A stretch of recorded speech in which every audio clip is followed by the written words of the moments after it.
আসসালামু আলাইকুম রহমতুল্লাহি বারকাতুহু আলহামদুলিল্লাহ ওয়াহদাহু লা শারীকা লাহু ওয়াসসালাতু ওয়াসসালামু আলা মান লা নাবিয়্যা বা'দা। সুপ্রিয় দর্শক শ্রোতারা, আজকে আমি আপনাদের সম্মুখে আলোচনা করতে যাচ্ছি যে ইমামের পিছনে নামাজের মধ্যে কিরাত পড়া, ইমামের পিছনে সেটা কি। দেখেন, এ ব্যাপারে উলামা ইকরামগণদের মধ্যে কিংবা তো আইম্মা ইকরামগণদের মধ্যে অনেক মতানৈক্য রয়েছে। যেমন ইমাম শাফি রহমতুল্লাহ আলাইহি উনি বলেছেন যে ইমামের পিছনে সূরা ফাতিহা পড়া ফরজ। এটা হচ্ছে ইমাম শাফি রহমতুল্লাহ আলাইহি উনার মত হচ্ছে। উনি একটি হাদিস দিয়ে দলিল দিয়েছেন, যে হাদিসটি সুনানে তিরমিজির মধ্যে আনা হয়েছে। বর্ণনাকারী হয়েছেন হযরত উবাদা ইবনে সামিত রাদিয়াল্লাহু তাআলা আনহু।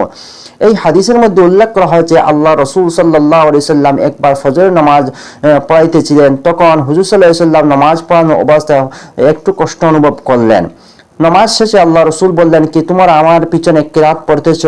আল্লাহ রসুল বলেন, সাবধান, তোমরা এরকম করবে না, শুধুমাত্র সূরা ফাতিহা, কারণ সূরা ফাতিহা ছাড়া নামাজ হয় না। এই হাদিস দ্বারা ইমাম শাফি রহমতুল্লাহ আলাইহি দলিল দিয়েছেন যে ইমামের পিছনে সূরা ফাতিহা পড়াটা ফরজ। কিন্তু কিছু সংখ্যক উলামা ইকরামগণ রয়েছেন, বর্তমান সমাজের মধ্যে কিছু সংখ্যক উলামা ইকরামগণ রয়েছেন যারা এই হাদিস দিয়ে একথা প্রমাণ করেন যে ইমামের পিছনে কিরাত পড়া ফরজ। আসলে এই হাদিসটি সহি কোনো হাদিস নয়, এই হাদিসটি সহি হাদিস নয়। এই হাদিসটি রয়েছে মালুল, হাদিসে মালুল বলা হয় ওই হাদিসকে যে হাদিসের মধ্যে কোনো একটি ইল্লত অথবা অর্থাৎ কোনো কারণ থাকে, যে কারণ কিংবা তো এই ইল্লতের ব্যাপারে সাধারণ আলিমগণ অবগত নয়, বিজ্ঞ মুহাদ্দিসিন ইকরামগণ ছাড়া।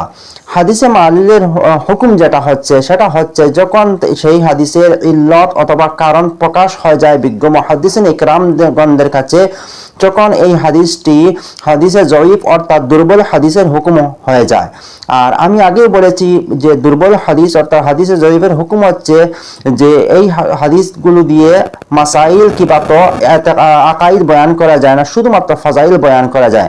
যাই হোক, হাদিসে মালুল যেটা রয়েছে সেই হাদিস দিয়ে মাসাইল বয়ান করা যায় না। এবং এই হাদিস যে উবাদা ইবনে সামিত রাদিয়াল্লাহু তাআলা আনহুর যে হাদিস, সেটা হচ্ছে হাদিসে মালুল, সহি কোনো হাদিস নয়। তাই এই হাদিস দিয়ে দলিল দেওয়া কখনোই যায় না। তাই ইমাম আজম রহমতুল্লাহ আলাইহি অর্থাৎ হানাফি মযহাব যে রয়েছে সেই মযহাবের মতে হচ্ছে ইমামের পিছনে সূরা ফাতিহা হোক কিংবা তো অন্য যে কোনো সূরা হোক পড়া হচ্ছে মাকরুহে তাহরিমি।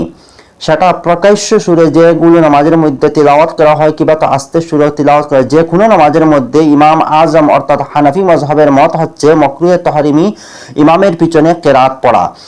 দলিল দিয়েছেন কোরআনুল কারীমের একটি আয়াত, ওয়াইজা কুরিআল কুরআন ফাসতামিউ লাহু আনসিতু। যখন কোরআনে কারীম তিলাওয়াত করা হয় তখন তোমরা চুপ করে শুনতে থাকো। আল্লাহ রাব্বুল আলামিনের সেটা আদেশ হচ্ছে, অর্থাৎ আল্লাহর আদেশ হচ্ছে যখন কোরআন তিলাওয়াত করা হয় তখন তোমরা চুপ করে শুনতে থাকো। সেখানের মধ্যে আল্লাহ নির্ধারণ করেন নাই নামাজ কিংবা তো নামাজের বাইরে কোনো নির্ধারণ করা নাই, শুধুমাত্র আল্লাহ বলেছেন যখন কোরআন তিলাওয়াত করা হবে তখন তোমরা চুপ করে কোরআন তিলাওয়াত শুনতে থাকো।